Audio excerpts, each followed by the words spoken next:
हाम्रो सभापतिज्यू त विधिवत हिसाबमा त्यो चिज छानबिनमा सहयोग गर्न तयारै छ त भने के बुझ्नु न खालि अलिकति राज्यको दुरुपयोग गरेर त्यो भनौँ न प्रशासनलाई दबाब दिएर नगरोस् भन्ने कुरा मात्र स्पष्ट नै हो त्यो होइन किन अहिलेको परिस्थिति त्यतिमा मात्र सीमित छैन अब बाढीको त्यतिखेर सर्वदलीय बैठकमा जाँदाखेरि पनि हामीले भनेका थियौँ सरकार कुहिरोमा हराएको काग जस्तो भएको थियो भनेर 4 जना मान्छे छानामाथि बसेर 4-5 घण्टाको हारगुहार गर्दा नभएको चिजहरू विपदको तयारी नभएको अब त्यो चाडबाड भएर बिचमा अलिकति त्यो कुरा डाइल्युट भएको तर विपदको पूर्व तयारी नभएको र त्यो भन्दा पनि अहिले अलिकति दुईटा गम्भीर विषय चाहिँ के देखियो भन्दाखेरि एउटा चाहिँ जो मान्छे भनौँ न एउटा संयन्त्रबाट भ्रष्टाचारको चिजमा दोषी भएकोसँग लिएका जग्गाका विषयहरू एउटा हैन जुन चिजले गर्दा त्यो पार्टीभित्रै पनि एउटा आलोचना भएको त्यसले सुशासन कहाँ लान्छ अब जस्तो अहिले त्यो जग्गा दान गर्ने मान्छेको पार्टनरहरू खोज्दै गयो भने त्यो कहाँ पुग्छ भन्ने कुराहरू एउटा गम्भीर विषय भयो अर्को चाहिँ तपाईले याद गर्नु भन्दा यो भन्दा अगाडि पनि उहाँको चाहिँ कस्तो नेचर थियो भन्दा अध्यादेशबाट काम गर्ने अनि यत्रो सार्वभौम संसद छ सबै चिज छ अनि अध्यादेश पनि उहाँको चाहिँ कस्तो थियो भन्दा साना दलहरू र उहाँले अलिकति पूर्वाग्रह रहेको दलहरूलाई चाहिँ तोड्नको लागि चाहिँ त्यो अध्यादेशको कुरामा चाहिँ हामीलाई ठुलो शङ्का थियो कि किन पहिला पनि गरिसक्या भएर हैन सो मेनली चाहिँ हामी त्यो कुरामा बस्या अब आज हाम्रो त्यहाँ सल्लाह अनुसार हाम्रो कार्यदल बनाएको छ हाम्रो तर्फबाट मान्य शिशिर खनाल हुनुहुन्छ उताबाट हाम्रो मान्य राजेन्द्र पाण्डे त्यसपछि आएर नेकपा माओवादी केन्द्रबाट हाम्रो शक्ति बस्नेजी हुनुहुन्छ उहाँहरूको कार्यदलले चाहिँ यसलाई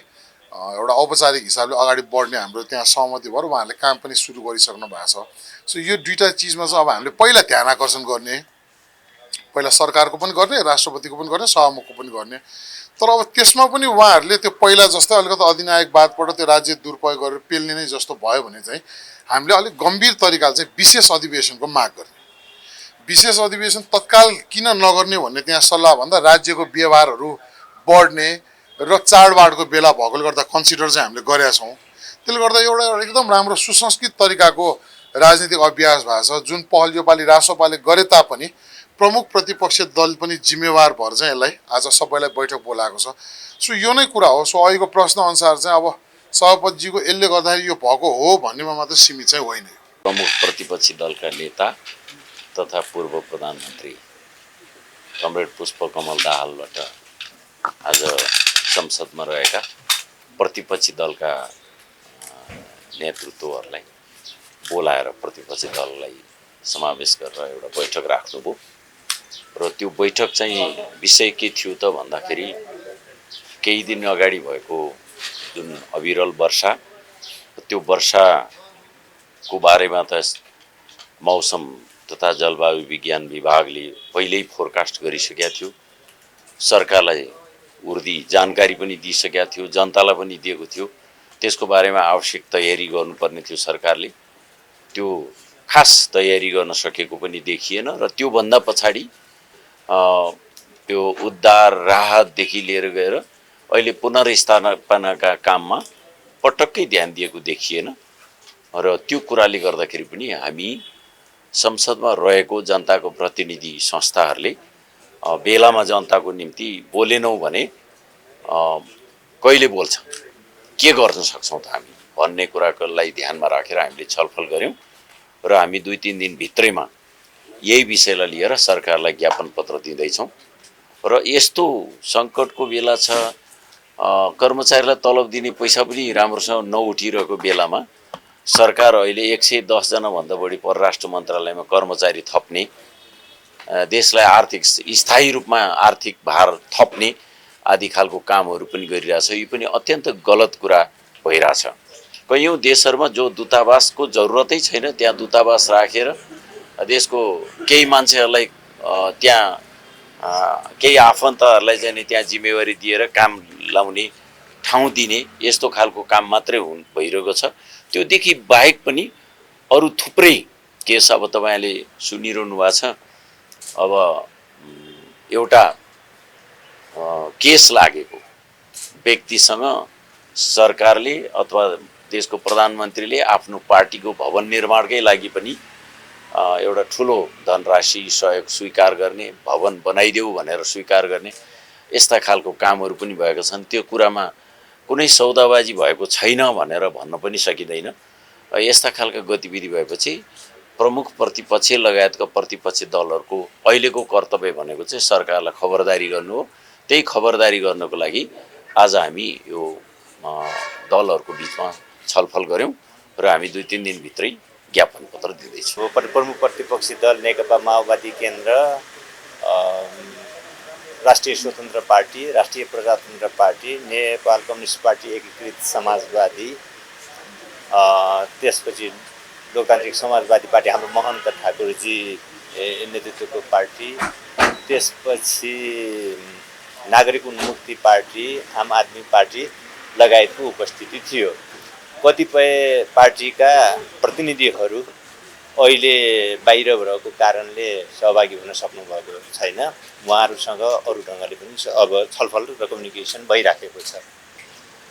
मूलत अहिले बाढी पहिरो लगायतका जो प्राकृतिक विपदको स्थिति थियो त्यसको पूर्व तयारीदेखि लिएर खोज, उद्धार, उपचार र त्यसको पुनर्स्थापनाको बारेमा सरकारले जुन गम्भीरताका साथ, जुन जिम्मेवारी बोधका साथ काम गर्नु पर्थ्यो त्यो नगरिराखेको हामीले महसुस गरिराखेका छौँ र यो छलफलमा त्यो कुराको बारेमा पनि गम्भीर समीक्षा गरियो र सरकार अलि उदासीन छ। सरकार जनताप्रति जवाफदेही भइराखेको छैन र सरकारका प्राथमिकताहरू जनताका जनसरकारका विषयहरूलाई सम्बोधन गर्ने र त्यसलाई समाधान गर्नेतिर केन्द्रित नभएर सरकारले पार्टीगत स्वार्थ, निहित स्वार्थलाई प्राथमिकतामा राखेर अगाडि बढिराखेको यहाँ महसुस गरिएको छ र समीक्षा पनि भएको छ। यो सबै परिस्थितिलाई ध्यान दिएर तत्काल प्रतिपक्षी पार्टीहरूको तर्फबाट सरकारका ध्यानाकर्षण गराउने, गम्भीर ढङ्गले ध्यानाकर्षण गराउने र ज्ञापन पत्र पेश गर्ने, प्रतिपक्षी दलहरूको तर्फबाट सरकार समक्ष ज्ञापन पत्र पेश गर्ने भन्ने समझदारी भएको छ, छलफल भएको छ र सरकारले प्रतिपक्षी दलहरूले जे जनसरोकारका विषयहरूमा उठाइएका आवाजहरू छन् त्यसप्रति गम्भीरता देखाएन, त्यसप्रति जिम्मेवारी बोध गरेन र सकारात्मक ढङ्गले रेस्पोन्स त्यसको गरेन भने अब विशेष अधिवेशनको आह्वान गर्नुपर्ने परिस्थिति पनि आउन सक्छ। त्यो बारेमा पनि छलफल भएको छ। तर अहिले भर्खर हामीले जनसरकारका यी सबै विषयहरूलाई लिएर सरकारको ध्यानाकर्षण गराउने र ज्ञापन पत्र पेश गर्ने अहिले प्रतिपक्षी दलहरूको बैठकले एउटा निष्कर्ष निकालेको छ। धन्यवाद। र यो विषयमा त हाम्रो स्पष्ट कुरा, सबै पार्टीहरूको पनि स्पष्ट कुरा छ र हिजो टिआरसीसँग सम्बन्धित विषयमा एउटा बोलाइएको मिटिङमा पनि प्रमुख प्रतिपक्षी दलको नेताको हैसियतले हाम्रो पार्टीको अध्यक्षले त्यो कुरा स्पष्ट रूपमा राख्नुभएको थियो। यी यस्ता प्रकृतिका समस्याहरूको बारेमा छलफल हुँदा कानुनी प्रक्रियाबाट अगाडि बढ्ने कुरामा त कसैले पनि, स्वयं राष्ट्रपाले पनि त्यसमा चाहिँ कहीँ पनि अवरोध देखाउने कुरा गरिरहेको छैन र अरू कोही पार्टीको पनि त्यसमा चाहिँ नकारात्मक भन्ने धारणा भन्ने कुरा हुने भएन। तर यी र यस प्रकृतिका कुराहरू हुँदा कहीँ पनि राजनीतिक आग्रह, पूर्वाग्रह देखिने खालको, झल्किने खालको कुनै पनि त्यस्ता सङ्केतहरू देखिनु हुँदैन भन्ने कुरामा हामी सचेत छौँ। हामीले यो कुरालाई गम्भीरतापूर्वक उठाइ पनि राखेका छौँ। हिजोको मिटिङमा पनि हाम्रो पार्टीको अध्यक्षले प्रतिपक्षी दलको नेताको तर्फबाट यो कुरा त्यहाँ प्रधानमन्त्रीजी लगायत